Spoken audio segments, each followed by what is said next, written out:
Hello guys, आज से हम पढ़ने वाले हैं फिज़िक्स। जो बेसिक है फिज़िक्स का वही हम लेंगे।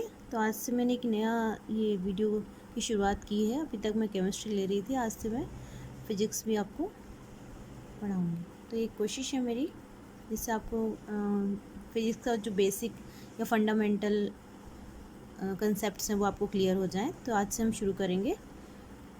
तो पहले मैं इसका इंट्रोडक्शन दे दूँ कि साइंस क्या है। तो साइंस की जो उत्पत्ति है वो कहें कि साइंस की शुरुआत जो है लैटिन वर्ड साइंटिया से हुई थी और इसका अर्थ होता है ज्ञान, ज्ञान या जानना, है ना, ज्ञान या फिर जानना।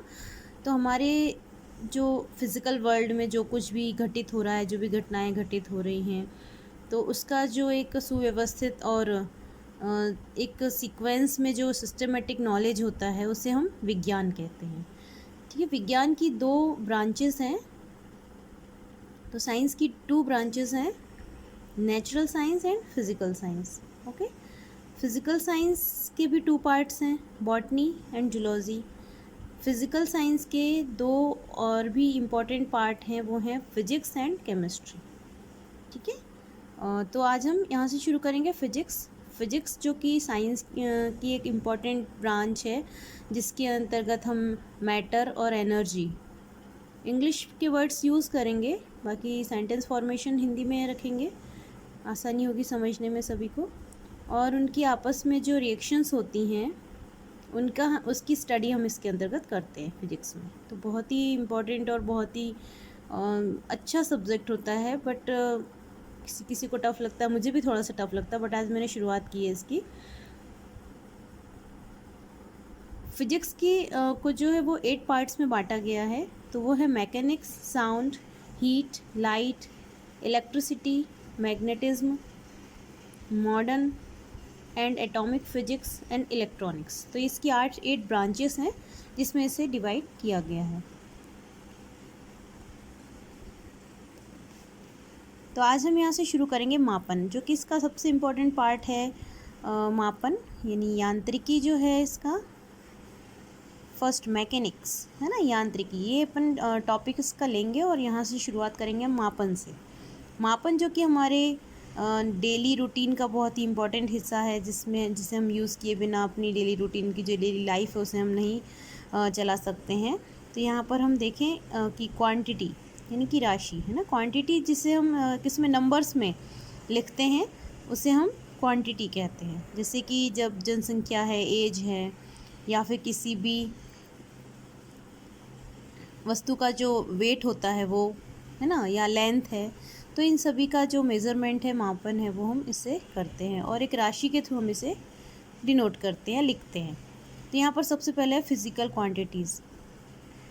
फिजिक्स के जो रूल्स होते हैं उन्हें राशियों के पदों में व्यक्त किया जाता है।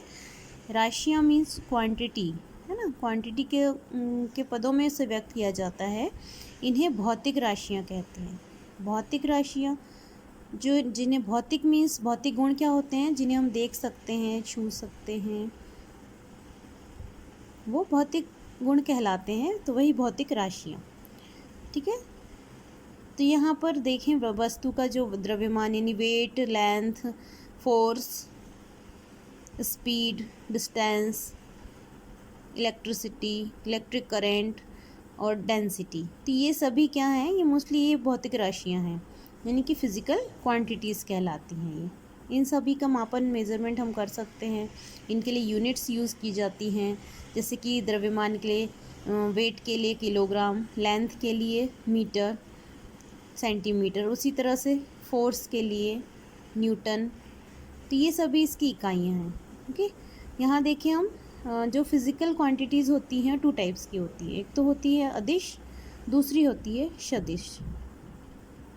ठीक है, तो इनको हम क्या कहते हैं, अदिश को स्केलर्स और सदिश को वेक्टर्स कहा जाता है।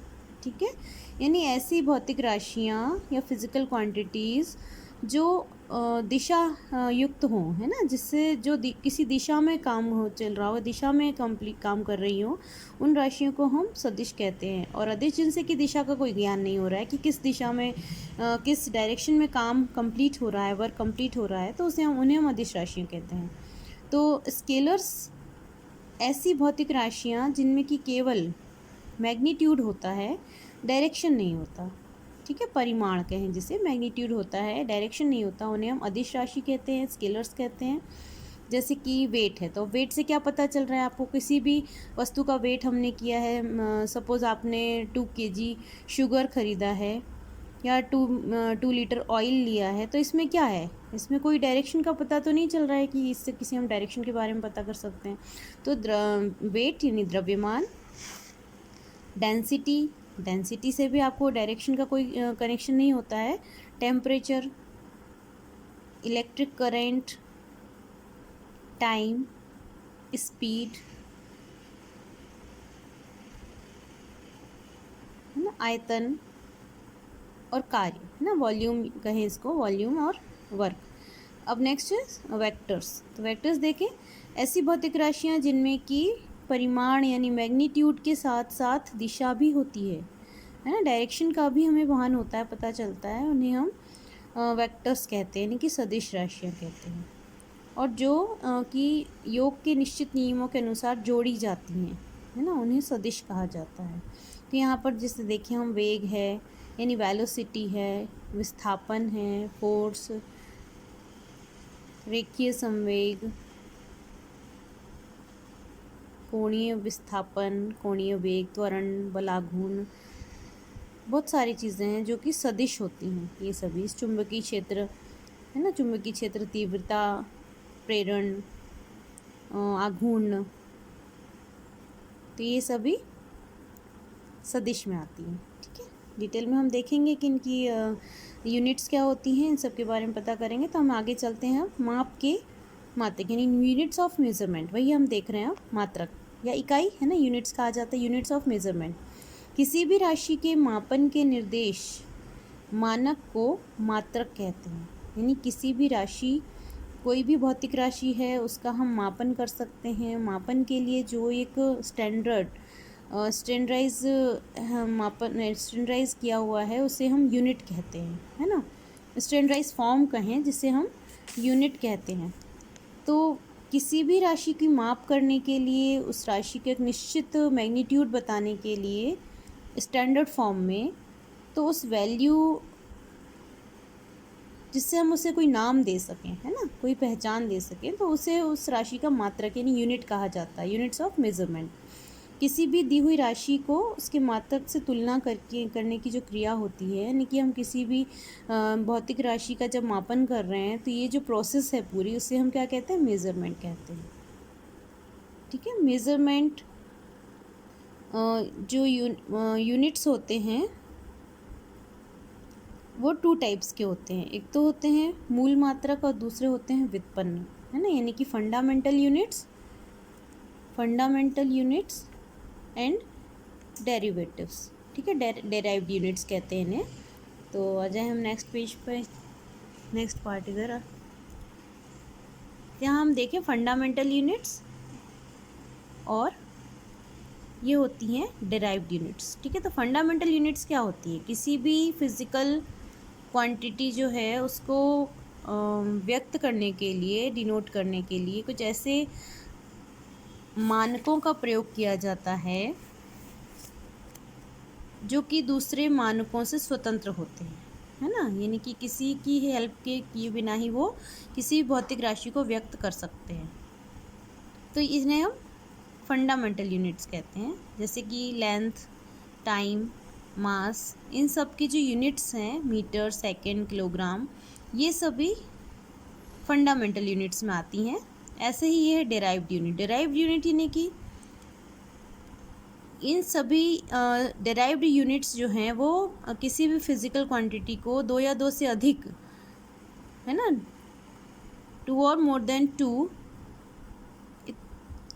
यूनिट्स में, जो फंडामेंटल यूनिट्स हैं वो 2 या 2 से अधिक फंडामेंटल यूनिट्स में इसको डिनोट करते हैं, यानी कि व्यक्त किया जाता है। तो इसे हम कहते हैं डेराइव्ड यूनिट। तो कुल मिला के इसमें फंडामेंटल यूनिट की हेल्प ली जाती है, उसकी हेल्प के बिना डेराइव्ड यूनिट्स कंप्लीट नहीं होती है या इसका हम यूज़ नहीं कर सकते। तो जैसे कि यहाँ पर फोर्स, प्रेशर, वर्क है ना,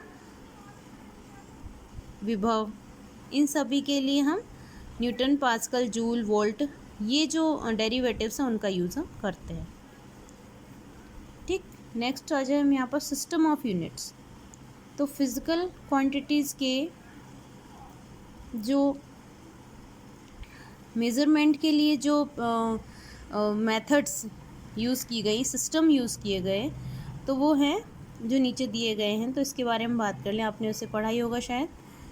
CGS, FPS, MKS और SI सिस्टम है ना। तो CGS सिस्टम में क्या है, CGS C से सेंटीमीटर, G से ग्राम और S से सेकंड होता है।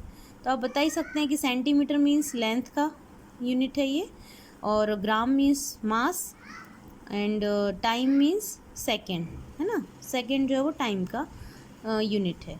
तो इस तरह से इस सिस्टम को CGS सिस्टम कहते हैं। और ये फ्रेंच या फिर इसे फ्रेंच या मीट्रिक सिस्टम भी कहा जाता है। फिर आता है FPS means foot, pound, second system. ठीक है, यहाँ पर फुट से आप लेंथ को नापेंगे, पाउंड यानी द्रव्यमान के लिए पाउंड है और समय टाइम के लिए सेकंड है। इसे ब्रिटिश सिस्टम भी कहते हैं, इसे फ्रेंच कहते थे, इसे ब्रिटिश कहते हैं। अब है MKS means metre, kilogram, second system. Metre से हम लंबाई यानी लेंथ नापेंगे, और इसे वेट यानी मास, समय, सेकंड। ठीक, नेक्स्ट आ जाते हैं अभी जो वर्तमान में, या हम इसे मॉडर्न सिस्टम कह सकते हैं जिसका हम यूज़ करते हैं, ये है SI यानी सिस्टम इंटरनेशनल यूनिट्स। 1960 में मेज़रमेंट के लिए जो इंटरनेशनल मापतौल का अधिवेशन हुआ, उसमें SI सिस्टम को ही मान्य किया गया, और इसका पूरा नाम जो है वो है D system international of units. ठीक है, तो यह जो सिस्टम है SI, वो MKS का ही न्यू वर्जन है, एक तरह से इम्प्रूव्ड एक्सटेंडेड फॉर्म है उसका ये, और इसमें इसको यूज़ किया गया MKS को। तो इस पद्धति में यानी इस सिस्टम में 7 फंडामेंटल यूनिट्स हैं और 2 इसमें सप्लीमेंट्री यूनिट्स हैं। तो उनके बारे में हम जान लें, 7 फंडामेंटल यूनिट्स कौन सी हैं वो। SI सिस्टम के अकॉर्डिंग 7 फंडामेंटल यूनिट्स दी गई, जो है लेंथ, मास, टाइम, इलेक्ट्रिक करंट। पहले हम इन्हें देख लेते हैं। लेंथ का जो फंडामेंटल यूनिट है वो है मीटर। ठीक है, मीटर से हम लेंथ को नाप सकते हैं। तो 1 मीटर वह दूरी है जिसे प्रकाश निर्वात में 1/29,97,92,458 सेकेंड में तय करता है। तो इस तरह से इनका जो स्टैंडर्डाइजेशन किया गया वो है ये। फिर आता है मास का जो यूनिट है वो किलोग्राम है। ठीक है, फ्रांस के जो सेवरिस नामक जो एक प्लेस है, वहाँ पर अंतर्राष्ट्रीय इंटरनेशनल जो ब्यूरो है ऑफ वेट एंड मेजरमेंट, वहाँ पर इसे सुरक्षित रखा गया। तो जहाँ पर क्या किया गया था, एक एक्सपेरिमेंट जैसा कहेंगे हम इसे, प्लेटिनम और इरिडियम से बना हुआ जो मिश्र धातु था, एलॉय था, उससे बने हुए बेलन के मास को यहाँ पर मानक यानी स्टैंडर्डाइज फॉर्म कहा गया। इसे जो संकेत है, इसका सिंबल है वो है किलोग्राम, kg इससे लिखा जाता है। ठीक है, नेक्स्ट टाइम का जो फंडामेंटल यूनिट है वो है सेकेंड। सीजियम 133 जो एटम है, उसकी मूल अवस्था के जो 2 निश्चित ऊर्जा स्तर के बीच जो ट्रांजिशन होता है, उससे उत्पन्न एक विकिरण है। तो उस विकिरण का जो आवर्तकाल की अवधि है उसको 1 सेकेंड कहते हैं। ठीक है, उसके इतने आवर्तकालों की एक जो टाइमिंग है उसे 1 सेकेंड कहते हैं। तो इसी को स्टैंडर्डाइज माना गया और टाइम को इससे मापा गया, मेज़रमेंट इसको किया गया इसका। तो आइंस्टीन ने अपने एक उनका जो सापेक्षता का सिद्धांत था, थ्योरी ऑफ रिलेटिविटी, उसमें समय को उन्होंने फोर्थ डायमेंशन के रूप में प्रयुक्त किया है। Okay, next electric current. Electric current का आपको पता ही है, इसका जो यूनिट है वो है एम्पियर।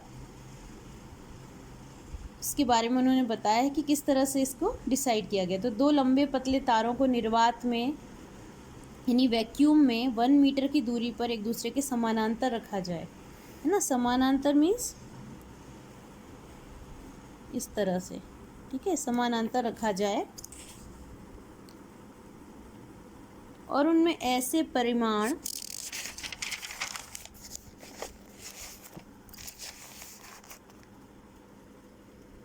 इस तरह से इस परिमाण की विद्युत धारा यानी कि समान विद्युत धारा प्रवाहित की जाए जिसमें तारों के बीच प्रति मीटर लंबाई में 2 × 10⁻⁻7 न्यूटन का बल लगने लगे। यानी ऐसी समान विद्युत धारा प्रवाहित की जाए जिससे तारों के बीच में, यानी जो दो तार हमने रखे समानांतर, उनके बीच में प्रति मीटर लंबाई में 2 × 10⁻⁷ न्यूटन बल लगने लगे, है ना। तो विद्युत धारा के उस परिमाण को 1 एम्पियर कहा जाता है।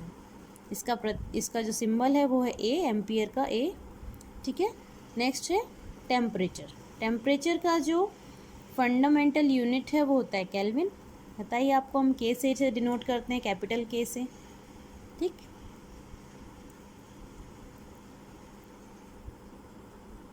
तो इसको जल का जो एक ट्रिपल पॉइंट है उसके ऊष्मागतिक ताप यानी उसके ऊष्मागतिक ताप के आधार पर स्टैंडर्ड फॉर्म में इसे लिया गया, जो कि 1/273.16 भाग को केल्विन कहते हैं उसके, है ना। त्रिक बिंदु के इतने पार्ट को केल्विन कहते हैं। तो इसे ही हमने इसका मात्रक, टेम्परेचर के मात्रक के रूप में इसे लिया है। फिर आता है ल्यूमिनस इंटेंसिटी। इसका जो फंडामेंटल यूनिट है वो था कैंडेला, है ना। कैंडेला कैसे डिसाइड किया गया, तो ये भी बताया गया निश्चित दिशा में किसी भी प्रकाश का जो स्रोत है, लाइट सोर्स है, उसकी ज्योति तीव्रता यानी कि ल्यूमिनस इंटेंसिटी 1 कैंडेला तक कही जाती है। तो तब यह जो मीडियम है उस दिशा में इतने हर्ट्ज का 540 × 10⁻12 हर्ट्ज का और 1/683 वॉट या स्टेरेडियन तीव्रता इंटेंसिटी का एक मोनोक्रोमैटिक प्रकाश उत्सर्जित करता है। तो किसी न किसी तरह से इनका मेजरमेंट या स्टैंडर्डाइज किया गया इन्हें, और फिर इसको मात्रक के रूप में रखा गया है।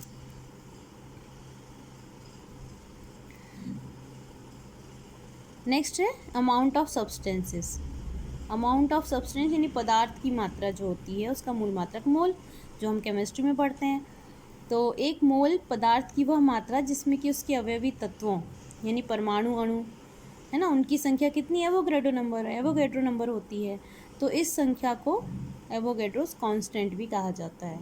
तो 1 मोल इज इक्वल टू 6.023 × 10⁻23 होता है। इसके अकॉर्डिंग ये हम 1 मोल लेते हैं और ये फंडामेंटल यूनिट है, ठीक। तो ये परिमाण का मात्रक है, ना कि द्रव्यमान। द्रव्यमान का मात्रक तो किलोग्राम था, है ना, ये परिमाण का मात्रक है। अब एसआई सिस्टम के अकॉर्डिंग 2 सप्लीमेंट्री यूनिट्स भी हैं, रेडियन एंड स्टेरेडियन, ठीक है। रेडियन क्या है, तो किसी भी वृत्त, है ना, सर्कल की जो त्रिज्या होती है, रेडियस होती है, उसके बराबर लंबाई के चाप द्वारा उसके केंद्र पर बनाया गया कोण एक रेडियन होता है।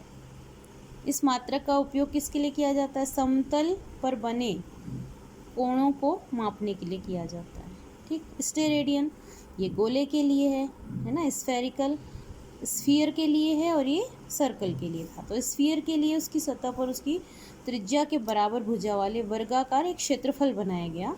गोले के केंद्र पर बनाए गए घन कोण को 1 स्टेरेडियन कहा जाता है। ये ठोसी जो कोण उन होते हैं उनको मापने का मात्रक है। तो इस तरह से हमने देखा कि 7 फंडामेंटल यूनिट्स हैं एंड 2 सप्लीमेंट्री यूनिट्स हैं।